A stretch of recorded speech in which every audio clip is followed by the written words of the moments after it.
ఒక కంటెంట్ ఎలా క్రియేట్ చేయాలి అనేది చెప్తాను. ఒక కంటెంట్ ఎలా క్రియేట్ చేయాలంటే, పక్కోళ్ళను మాయ చేయాలని, పక్కోడిని జయించాలని, మనం విజయం సాధించాలని, వాడిని ఓడించాలని, వానికి తెలియకుండా ఏదో గొప్ప చేయాలని కాదిక్కడ. మెయిన్‌గా ఏంది, మనం చేస్తే పక్కోడు నువ్వు చేస్తే నేను చేసినట్టే అని పోటీకొస్తారు కొందరు. మళ్ళా వాళ్ళు చేస్తారు. ఓకే. కానీ వాళ్ళతో మనకు సంబంధం లేదు. మనం ఏం చేయాలి అంటే, మనకు వ్యూస్ రావాలి. ఆ లక్షల్లో వ్యూస్ రావాలి. ఇప్పుడు సినిమా ఉన్నది. 'రామ్ గోపాల్ వర్మ' సినిమా అంటే చూస్తారు. 'చిరంజీవి' సినిమా అంటే చూస్తారు. ఇట్లా ఎంత మంచి మంచి డైరెక్టర్ల సినిమాలు చూస్తారు కదా! అంటే వాళ్ళు 1,00,000 పెడితే ఏంటంటే రూ. 1,00,00,000 వస్తాయి. 1,00,00,000 పెడితే 10,00,00,000 వస్తాయి. ఇక్కడ మనకు కలెక్షన్స్ రావాలి. అంటే వ్యూస్ రావాలి, వ్యూస్ వస్తాయి, డబ్బులొస్తాయి. ఇది ముఖ్యమనమాట. ఇది రావాలంటే ఏం చేయాలి? వ్యూస్ రావాలి, వ్యూస్ రావాలంటే డబ్బులొస్తాయి కదా! అది ఏం చేయాలి? అనేది ఇక్కడ టెక్నిక్. అంటే ఏం లేదు. ఇప్పుడు మనకు అప్పట్లో 'కమల్ హాసన్‌ది' ఒక సినిమా వచ్చింది చూసినావా? పొట్టోడిలాగా నటించిన. అప్పట్లో అదొక వింత అన్నమాట. ఈయన ఎట్లా చేసిండబ్బా! ఈ పొట్టోని సినిమా అంటారు. ఎందుకంటే కమల్ హాసన్ పొడుగ్గుంటాడు కదా! అందులో పొట్టిగున్నోడు. 100% పొట్టోడే మరి. నిజంగా పొట్టోడులా కమల్ హాసన్ ఎలా మారిండు? అంటే అది వెనక కాళ్ళు మలిచి, ముందట చెప్పులు లాంటివి పెట్టి నిజంగా పొట్టోనిలాగా మనకు భ్రమ కల్పించారు. తప్ప నిజంగా అవి ఏం టెక్నిక్ లేదాడ. కానీ చూపులకు పొట్టోనిలాగా కనబడతాడు. కాళ్ళు మోకాళ్ళ దాకానే మలిచి నడుచుకుంటూ అతను నటించిండనమాట. ఇలా నటిస్తే అందరూ పొట్టోళ్ళగా ఎటు చేసిండు అనేది ఒక వింత అనిపించింది అందరికీ. ఆడ చెప్పులేసుకొని, మోకాళ్ళకి చెప్పులేసుకున్నాడు. మోకాళ్ళ మీద నడిచిండు.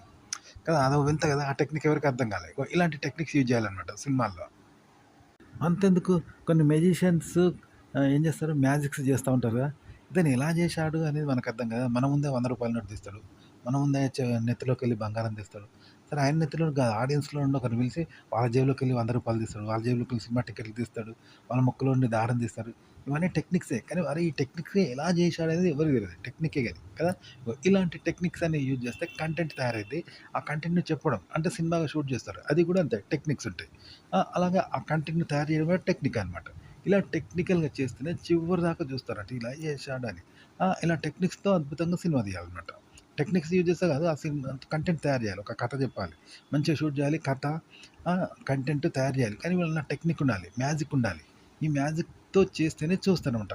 ఇతను ఇలా చేశాడబ్బా మ్యాజిక్ ఇట్లా అని అది చూస్తారు. కానీ అందరికి తెలిసినవి మళ్ళా తీస్తే ఎవరు చూస్తారు? ఇప్పుడు దూరదర్శన్‌లో ఎన్నో షోలొస్తాయి. అవి చూస్తామా? అదే ఈటీవీలో, జెమినీ టీవీలో వచ్చే సీరియల్సే చూస్తాం. లేదా సినిమా చూస్తాం. సినిమాల టెక్నిక్‌కి, టీవీ సీరియల్ టెక్నిక్‌కి తేడా ఉంటది. అలాగే టీవీ సీరియల్ టెక్నిక్‌కి, దూరదర్శన్ టెక్నిక్‌కి తేడా ఉంటది. ఎందుకంటే దూరదర్శన్‌లో చీఫ్ టెక్నిక్స్ ఒక డ్రామాలా ఉంటది. కాబట్టి చూడం కదా! సినిమా అంత ఫాస్ట్ టెక్నిక్స్ మనం యూజ్ చేయాలనమాట. కంటెంట్ తయారు చేయడంలో, దాన్ని చెప్పడంలో, ప్రతి దాంట్లో చూపిస్తేనే, ఆ వీడియో షూట్ చేయడంలో మనం ఇలా చూపిస్తేనే జనం చూస్తారనమాట. ఇలా ఉంటది. సినిమా అంటే ఇట్లనే చేస్తారు. మీరు కూడా అలాగే చెప్పండి. కంటెంట్ క్రియేట్ చేయడము, దాన్ని చెప్పడంలో ఇలాగే చేయాలి. అలాగే ఒక కంటెంట్ ఎలా క్రియేట్ చేయాలంటే, ఇప్పుడు పాటలను యాస ఎట్లుంటది? ఇప్పుడు పాటలు పాడడం కూడా చెప్తాను. అంటే ఇప్పుడు అమెరికా వాళ్ళ యాస వేరేలా ఉంటది. చైనీస్ యాస వేరేలా ఉంటది. హిందీ వాళ్ళ యాస వేరే ఉంటుంది. తెలుగు వాళ్ళ యాస వేరే ఉంటుంది. ఆంధ్ర యాస వేరు, తెలంగాణ యాస వేరు. తెలుసా? ఆంధ్రాలాగా మనం మాట్లాడలేం. మనలాగా ఆంధ్ర వాళ్ళు మాట్లాడలేరు. అమెరికన్‌లా యాస మనం మాట్లాడలేం. అమెరికన్ మన యాస మాట్లాడలేడు. ఎవరి యాసలు వాళ్ళే కదా! అట్లనే ఇప్పుడు మనం నేల మీద నడుస్తూ ఉంటాం. ఇది కూడా ఒక జిమ్నాస్టికే. కానీ మనం పుడుతూనే నేర్చుకున్నాం కాబట్టి ఇది మామూలే. దీంట్లో గొప్పతనం ఏమీ లేదనుకుంటాం. కానీ అది చేతులతో నడుస్తుంటది. చేతులతో నడిచి కాళ్ళు పైకి పెడితే అది జిమ్నాస్టిక్ అంటారు. అబ్బా! వాడేం చేసిండు అంటారు. అది ఎందుకంటే అది మనం చిన్నప్పటి నుంచి చేయలేదు కాబట్టి దాన్ని నేర్చుకోవడం కష్టం కాబట్టి అతను కష్టపడి నేర్చుకున్నాడు. అదే చిన్నప్పటి నుంచి చేతులతో నడిస్తే అది కూడా వస్తది. చేతులతో నడిచి కాళ్ళు పైకి పెడితే అది కూడా కామన్ అయితది. కానీ అలా చేయం కాబట్టి చేతులతో నడిస్తే అది జిమ్నాస్టిక్ అని చెప్పబడ్డది. ఇగో ఇట్లా అన్నట్టు మనకు సహజంగా కానిది అసహజమైంది. కాబట్టి అసహజమైంది మనం చేస్తే అది సహజమైద్ది. గంతే తేడా అనమాట. ఈ విధంగా కంటెంట్ తయారు చేయండి. ఇప్పుడు పాట ఉన్నది. నార్మల్‌గా మనం మాట్లాడే మాటకు, పాటలో వాడే యాస వేరే ఉంటది. అంటే అమెరికాలో యాసలాగా ఉంటది. ఆంధ్ర యాసలాగా ఉంటది. తెలంగాణోడు ఆంధ్ర యాస పలుకుతాడా? అమెరికాడు ఇండియన్ యాస పలుకుతాడా? మన శబ్దాలు వాళ్ళు పలకరు. అమెరికా యాస మనం పలకరం కదా! వాళ్ళ పదాలు మనం పలకం కదా! ఆ విధంగా ఉన్నయి కూడా పలుకుతారంట పాటల. అలా పలికితే పాట అయితదంట. ఎందుకంటే మనకు భిన్నంగా పలుకుతారంట. అమెరికా యాసని మనం పలికితే ఎట్లా ఉంటది? గ్రేట్ కదా! పాటను అలా పలుకుతారంట. అలా పలుకుతే అది భిన్నంగా ఉండి మనకు డిఫరెంట్‌గా ఉండి వినసొంపుగా ఉంటది పాటనమాట. జిమ్నాస్టిక్ కూడా అంతే. అలాంటిదంట. నడకకు భిన్నంగా ఉంటది కాబట్టి, గాలిలో ఎగురుతారు కాబట్టి, చేతులతో నడుస్తారు కాబట్టి అది భిన్నంగా ఉంటది. ఇట్లా అన్నమాట. సహజత్వానికి భిన్నంగా ఉంటది, డిఫరెంట్‌గా ఉంటది, వినసొంపుగా ఉంటది. ఇదొక ప్రక్రియ అన్నమాట. ఇట్లా చేస్తే కంటెంట్ అయిద్దనమాట. అయితే నిజ జీవితంలో జరిగే కొన్ని విషయాలుంటాయి. బాధలుంటాయి, సంతోషాలుంటాయి, గొడవలు ఉంటాయి, నేరాలు ఉంటాయి, ఘోరాలు ఉంటాయి, ఫ్రెండ్‌షిప్ ఉంటది కదా! అవన్నిటిని మనం ఎలా జేయాలి? అవన్నీ మళ్ళీ చిత్రీకరించాలి. కానీ అలాగే చిత్రీకరించొద్దు. ఇప్పుడు చెప్పాను కదా! ఆంధ్ర ఒక తెలుగువాడు అమెరికా యాసను అనుకరిస్తే వస్తుందా? రాదు కదా! ఆ విధంగా వాటిని చూపెట్టాల్సి ఉంటుంది. అలా అనుకరించి ఆ విధంగానే మరో యాసలాగా చూపెట్టాల్సి ఉంటది. అప్పుడు కంటెంట్ అవుతుందనమాట. అంటే ఒక కంటెంట్‌ని క్రియేట్ చేయడము, దాన్ని చెప్పడం ఎలా అంటే భిన్నంగా ఉండాలి. ఇప్పుడు ఇండియా ఉన్నది. ఇండియా మనకు మామూలే కదా! మనకు సర్వసాధారణం. మనం టూరిస్టులమా ఇక్కడ? మామూలే. కానీ అమెరికోడు ఇండియాకొచ్చి ఏం చేస్తాడు? ఇక్కడ ఎన్నో ప్రదేశాలు చూస్తాడు. మన ఊర్లో ఉన్న దేవాలయాలు, గుడులు, కొండలు, శిల్పాలు ఇక్కడికొచ్చి చూసి ఫోటోలు తీసుకొని పోతారు కదా! వేరేటోడు. అలాగే మనం అమెరికా పోయి వింతగుంటే అక్కడ ఫోటోలు అవన్నీ తీసుకొని చూస్తాం కదా! అట్లనమాట ఒక కంటెంట్ అనేది మనం ఈ ప్రపంచంలో భిన్నంగా చూపెట్టాలి. భిన్నత్వాన్ని చూపెట్టాలి. విన్నావా? ఇప్పుడు తెల్ల పేపర్ మీద నల్ల గీత గీస్తే డిఫరెంట్‌గా ఉంటది కదా! అలా జీవితంలోని భిన్నత్వాన్ని గమనించండి. భిన్నంగా మీరు చూడండి. భిన్నత్వాన్ని గమనించండి. భిన్నత్వాన్ని సృష్టించండి. ఆ భిన్నత్వాన్ని చెప్పండి. భిన్నంగా చెప్పండి. అంటే తెల్ల పేపర్‌లో నల్ల గీత గీస్తే ఎంత డిఫరెంట్‌గా ఉంటుందో అంత డిఫరెంట్‌గా చెప్పండి. డిఫరెంట్‌ని చెప్పండి. డిఫరెంట్‌ని క్రియేట్ చేయండి. ఎక్కడ కూడా ఒక మనిషి ఆలోచనకు అందద్దనమాట. ఇప్పుడు చెప్పాను కదా! కమల్ హాసన్ పొట్టి కాళ్ళతో నడిచింది చూసినావా సినిమాలో? అది ఎవరికీ అర్థం కాదు. ఈయన ఎలా నడిచిండు అంత పొడుగున్నోడిని, ఇంత పొట్టిగా ఎలా తీశారు? ఏదో ఫిల్మ్ టెక్నిక్ అంటే కాదు. నిజంగానే పొట్టిగా నడుస్తూ ఉన్నాడు. అది మోకాళ్ళ దాకా వంగి ఆడ చెప్పులు తంటి తొడిగిందనమాట. బూట్లు తొడిగి నడుస్తా ఉంటాడు. ఇలా కొన్ని టెక్నిక్స్ ఎవరికి తెలియని టెక్నిక్స్ మ్యాజిక్స్ చేసి మెజిషియన్‌లాగా చేసి మీరు కంటెంట్ చెప్పగలిగితే చివరిదాకా మీ వీడియోని చూస్తారనమాట. క్రియేట్ చేయడమో, చెప్పడమో ఇలాగే చెప్పాలి. ఇదే అనమాట కంటెంట్ చేయడం అంటే. ఒక్క మాటలో ఈజీగా చెప్పాలంటే తెలుగు భాషను ఇంగ్లీష్‌లో ట్రాన్స్‌లేషన్ చేస్తే ఎట్టుంటది? భిన్నంగా ఉంటది కదా! ఒక సాధారణ జీవితము, నిజ జీవితాన్ని, నిజ జీవితంలో జరిగే వింతలు, విషయాలు కొన్ని ఉంటాయి కదా! వాటిని మళ్ళీ సినిమాటిక్ స్టైల్‌లో చూపెట్టాలి. కంటెంట్ స్టైల్‌లో చూపెట్టాలి. మీకు చెప్పాను కదా! భిన్నంగా చేయాలని. ఆ! అట్లా చేస్తే అది కంటెంట్ అయితుందనమాట. అలాగే మ్యాజిక్స్ కూడా యూజ్ చేయండి. మ్యాజికల్‌గా చెప్పండి. మ్యాజిక్ చెప్పండి. ఇతను ఎలా చేశాడబ్బా! అని ఎవరికీ అర్థం కావద్దు. అలా చూపెట్టండి. క్రియేట్ చేయడము, దాన్ని చెప్పడం అలాగే చెప్పండి. ఇలా చివరిదాకా చెప్తే మ్యాజిక్ ఉంటది. చివరిదాకా చూస్తారనమాట. కానీ అందరికి తెలిసిన ఇప్పుడు మెజిషియన్ ఉన్నాడు. అందరికి తెలిసిన టెక్నిక్సే చెప్పి తలలోకెళ్ళి ఉంగరాలు తీయడం అంటే అది ముందే వాడు అరేంజ్ చేసి పెట్టాడనుకో, ఈయన గొప్పే ఉన్నది వట్టిదే అనుకుంటారు. ఎవడు చూడడు కదా! ఏదో పెద్ద మెజిషియన్ లాగా వచ్చిండు. వచ్చి జేబులోకెళ్ళి ఏదో బంగారం తీసినట్టు చేసిండు. కానీ ముందే వాళ్ళకి చెప్పి పెట్టిండు బంగారం పెట్టుకోలేని పురాణాలకు. చెప్పి పెడుతున్నది అందరికి తెలిసిపోయింది.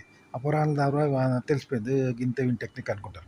కానీ అది ఎవరికీ తెలవదు. నిజంగా ఆడియన్స్‌కి లైవ్‌లో ఎవరిని పడితే వాళ్ళని పిలుస్తాడు, బంగారం తీస్తాడు చేతికెళ్ళి. ఎవరు పడితే వాళ్ళని పిలుస్తాడు, వాళ్ళ ఎంటికలకెళ్ళి బంగారం తీస్తాడు. ఇట్లా మ్యాజిక్ చేస్తే ఎట్టుంటది? ఒక కూరగాయలు పోతుంటే నిజంగానే రోడ్డు మీద పిలిచిండు, కూరగాయలు కోస్తే వెనకెళ్ళి బంగారం వెలిగింది. అది ఇలా తీసిండబ్బా! ఎవరికీ అర్థం కాదు కదా! అదే టెక్నిక్ అనమాట. అందులో ఒక టెక్నిక్ ఉంటది ఎవరికి అర్థం కానిది. ఇలాంటి టెక్నిక్స్‌తో మీరు కంటెంట్ తయారు చేయండి. చెప్పడం కూడా అలాగే చెప్పండి. వీడియో షూట్ అలాగే చేయొచ్చు. చేస్తే అప్పుడు చివరిదాకా చూస్తారనమాట మీ వీడియో. నూనె ఇలాంటి డిఫరెంట్ ఉండాలి. ఇలాంటి మ్యాజిక్స్ ఉండాలి. ఇలా కంటెంట్ చేయండి. ఇలాగే చెప్పండి. అయితే ఇదంతా ఏదో గొప్ప వ్యక్తి కోసం మీలో మీరు గొప్ప అనిపించుకోవడానికో, మీరు జనం ముందు గొప్ప అనిపించుకోవడానికో, జనం మిమ్మల్ని గొప్ప అనిపించుకోవడానికో కాదు. మీ సినిమాను గానీ, మీ వీడియోని గానీ ఆడియన్స్ చివరి నుండి స్టార్ట్ నుండి చివరి దాకా చూడాలి. అలాగే లక్షల్లో, వేలల్లో వ్యూస్ రావాలి. అప్పుడు మీకు మనీ వస్తుంది. అందుకోసం గుర్తుపెట్టుకోండి. ఉదాహరణకి పాటల పోటీ ఉన్నది. అంతర్జాతీయ పోటీలో అందరు మగవాళ్ళందరూ అన్ని దేశాలు పాల్గొంటే ఎవడు గెలుతాడనేది ఉత్కంఠగా ఉంటది కదా! అంతేగాని చిన్న చిన్న పిల్లలని బట్టి పెద్దోడు ఉంటే పిల్లలు ఎట్లైనా ఓడిపోతారు. పెద్దోడు ఎట్లైనా గెలుతాడు. అందులో తెలవడానికి ఏమున్నది అందరికి తెలిసిందే. ఆ! పెద్దోడు గెలిచి వానికి ప్రైజ్ ఇస్తే అదేమన్నా గొప్పనా? తుస్సుమంటది షో. అదే పిల్లలతోటి పెద్దోడు కూడా పోటీ పడ్డారు. కానీ పిల్లలే గెలిచిండ్రు పెద్దోడు ఓడిపోయిండనుకో, అరె! ఇదెలా సాధ్యం? అదే కదా వింత. అట్లుంటదనమాట. కంటెంట్ అనేది అలా ఉండాలి. ఇప్పుడు ఆటల పోటీలో 2 దేశాలు హోరాహోరీగా పోరాడుతున్నాయి. ఏది వరల్డ్ కప్ కోసం. అప్పుడు అందరూ ఉత్కంఠగా చూస్తుంటారు. అయితే అందులో పిల్లలున్నారు, పెద్దోళ్ళున్నారు. కానీ పిల్లలు గెలుస్తాండు, పెద్దోడు ఓడిపోయిండు. అరే! అదెట్లా 5 ఏళ్ల పోరాడు 35 ఏళ్ల అథ్లెట్‌ను ఓడించాడు. ఎలా ఓడించిండు అనేది కదా డిఫరెంట్‌గా అదనమాట కంటెంట్ అంటే. మిస్టరీగా ఉండాలి. అట్లుంటేనే చూస్తారు జనం. ఉదాహరణకి కొన్ని పాటలు ఆల్ టైమ్ హిట్స్ ఉంటాయి కదా! ఎప్పుడో పాత సినిమాలు 20, 30 ఏళ్ల కింద సినిమా పాటలు కూడా ఇప్పటికీ కూడా సూపర్ హిట్ సాంగ్ లాగానే ఉంటది. ఆల్ టైమ్ హిట్స్ ఉంటాయి. కొన్ని సినిమాలు ఎప్పుడో సినిమాలవి. ఎప్పుడు రిలీజ్ అయినా మళ్ళీ మళ్ళీ చూడాలనిపిస్తది. కొన్ని సినిమాలు మాత్రం ఒక్కసారి చూసిన తర్వాత రెండోసారి చూడలేము. ఒకసారి విన్న తర్వాత కొన్ని పాటలు 2 సార్లు వినడానికి ఇష్టపడము. కానీ కొన్ని పాటలు కొన్ని 30, 40 ఏళ్ల కింది పాటలు అప్పటి నుండి ఇప్పటి వరకు హిట్టే ఉంటాయి. 30 ఏళ్ల కింద తీసిన సినిమా ఇప్పుడు కూడా చూడాలనిపిస్తుంది. ఒకసారి చూసిన సినిమా మళ్ళీ రెండోసారి రిలీజ్ అయినా మళ్ళీ చివరిదాకా చూస్తాం. మూడోసారి కూడా చివరిదాకా చూస్తాం. ఇలా ఇంట్రెస్ట్‌గా ఉంటాయి కదా! ఇప్పుడు 'బంగారు కొట్టు పెట్టే' పాట ఉన్నది. ఎన్ని సార్లు చూసినా చూడాలనిపిస్తది కదా! ఆ విధంగా ఆల్ టైమ్ హిట్స్ లాగా ఎట్లా ఉంటదో అలా మీరు టెక్నిక్స్ యూజ్ చేసి ఇంట్రెస్ట్ ఉండేలాగా తీయండి. మీ వీడియో ఒకసారి విన్న తర్వాత రెండోసారి వినేలాగా, మూడోసారి వినేలాగా, పదోసారి వినేలాగా ఎప్పుడు ఇంట్రెస్ట్‌గా ఉండేలాగా మీరు క్రియేట్ చేయండి. ఓ 10 ఏళ్ల తర్వాత కూడా అది ఇంట్రెస్ట్ వీడియోగా ఉండాలి మీది. ఆ కంటెంట్ అలా చేయండి. చెప్పే విధానం అలా చెప్పండి. అలా క్రియేట్ చేయండి. అప్పుడు చెప్పండి. ఇప్పుడు 'చిరంజీవి' సినిమాలున్నాయి. పాత సినిమాల్లో 'చిరంజీవి' డాన్స్ ఇప్పటికీ మనం చూస్తాం. కానీ 'చిరంజీవి' అంత డాన్స్ ఇప్పటికి కూడా ఎవరు ఎయలేదు. చిరంజీవి ఎప్పుడో 100 ఏళ్ల కింద, 30 ఏళ్ల కింద చేసిన డాన్స్‌లు కూడా ఇప్పటికీ ఇంట్రెస్ట్‌గానే ఉంటాయి కదా! అట్లా టెక్నాలజీ యూజ్ చేసి తీయాలి. అప్పుడు చివరిదాకా చూస్తారు మీ వీడియోను. మళ్ళీ చూస్తారు. ఎప్పుడు ఆల్వేస్ యూట్యూబ్‌లో ఎన్ని రోజులుంటే అన్ని రోజులు మీ కంటెంట్, మీ వీడియో చూస్తూనే ఉంటారు. ఒక కంటెంట్ అంటే ఎలా ఉండాలి అంటే, రోడ్డు మీద ఇప్పుడు ఓ బస్సు బ్రేక్ ఫెయిల్ అయింది. స్పీడ్ వస్తూ బ్రేక్ ఫెయిల్ అయింది ఆ బస్సు అనుకుందాం. జనాల మధ్య ఉన్నది. అప్పుడు మనం ఏం చేస్తాం? అందులో డ్రైవర్ లేడు. బస్సే ఉరుకుతాంది. ఎటు పడితే అటు పోతాంది. అప్పుడు ఏం చేస్తాం జనం? అది ఆగుతదా? జనాలంతా ప్రాణం తప్పించుకోవాలంటే ఎటు పడితే అటు ఉరుకుతాంది. జనం తప్పించుకోవాలి. లేకపోతే ఆ బస్సు కంట్రోల్ కాదు. అది బ్రేక్ ఫెయిల్ అయింది. అందులో ఎవరు లేడు. డ్రైవర్ లేడు. అప్పుడు ఎట్లుంటది? అంతే కదా! అట్లా అన్నమాట. ఒక కథ కూడా అంతే. ఏం జరుగుతదనేది ఆడియన్స్‌కు తెలవదు. ఏంటి కథ ఏంటి? ఏం జరుగుతది? ఏమిటి అనేది ఏది ఆడియన్స్‌కి తెలవద్దు. ఆ! అట్లనమాట. అలాగే ఆడియన్స్‌కు తెలుసుకునే అవకాశం ఉండదు. అంటే తెలుసుకున్నా గూడా వాళ్ళ మస్తిష్కానికి అందొద్దు. అగో అందకుండా ఉండాలి. అలా ఉండాలి కంటెంట్ స్టార్టింగ్ నుండి చివరి వరకు. అలా ఉంటేనే చెప్పడము మరియు కథ స్టార్టింగ్ నుండి చివరి వరకు. అలా ఉంటేనే ఇంట్రెస్ట్‌గా ఉంటది. అదనమాట కంటెంట్ అంటే అలా ఉండాలి. సినిమా అయితే వీడియోలో చూపెడతారు అట్లా. కంటెంట్‌ను వీడియోలో అట్లా ఇదే విధంగా చూపెడతారు. ఇప్పుడు భీకరంగా పిడుగులు పడుతున్నాయి వర్షంలో. అప్పుడేం చేస్తాం? భయంగా ఉంటాం. ఎవరి మీద పడుద్దో తెలవదు. ఎవరి మీద పడదో తెలవదు. మన చేతుల్లో లేదు. అది కూడా పడాలని పడదు, వద్దని ఊకోదు. అట్లా అప్పుడేం చేస్తాం? వర్షంలో భయపడుతూ ఉరుకుతా ఉంటాం కదా! ప్రాణాలు అరచేతిలో పెట్టుకొని. ఒకవేళ మనమే పడితే చనిపోతాం. పడకపోతే బతుకుతాం. కానీ 2 మన చేతిలో. పడేది మన చేతిలో లేదు, పడేది మన చేతిలో లేదు. కదా! పిడుగులైతే పడతాయి. మన మీద పడుతుందో, ఎవరి మీద పడుద్దో తెలవదు. కానీ పడితే ప్రాణం పోద్ది. ఆ! కాబట్టి ఉరుకుతా ఉంటాం కదా! ఎందుకంటే పిడుగు మనల్ని చూసి భయపడదు. తనను తాను కంట్రోల్ చేసుకోలేదు. ఆ శక్తి దానికి లేదు. పోనీ మనం పిడుగును ఎదిరించే శక్తి మనకు లేదు. మనల్ని మనం తప్పించుకునే శక్తి లేదు. కాబట్టి పారిపోతూ ఉంటాం సాధ్యమైనంత వరకు. అప్పుడు సస్పెన్స్ కదా! అట్లంటారు. కంటెంట్ అలా ఉండాలనమాట. కంటెంట్ అనేది ఆహ్, భిన్నంగా ఉండాలి. ఏం జరుగుతుంది? ఎలా జరుగుతుంది? అనేది ఆడియన్స్‌కు తెలవద్దు. అలా తెలిసే విధంగా ఉండొద్దు. ఆడియన్స్ కూడా ఎంత తెలుసుకున్నా వీళ్ళకి అర్థం కావద్దు. అలా ఉండాలి కంటెంట్ అంటే. అలాగే చెప్పే విధానం కూడా ఎలా ఉండాలంటే, ఇప్పుడు ఇండియా పాకిస్తాన్ మ్యాచ్ అయింది. వరల్డ్ కప్ పోటీ ఉంది. ప్రపంచ దేశాలన్నీ పోటీ పడతాయి. చివరికి ఫైనల్స్‌లో 2 దేశాలు పోటీ పడతాయి.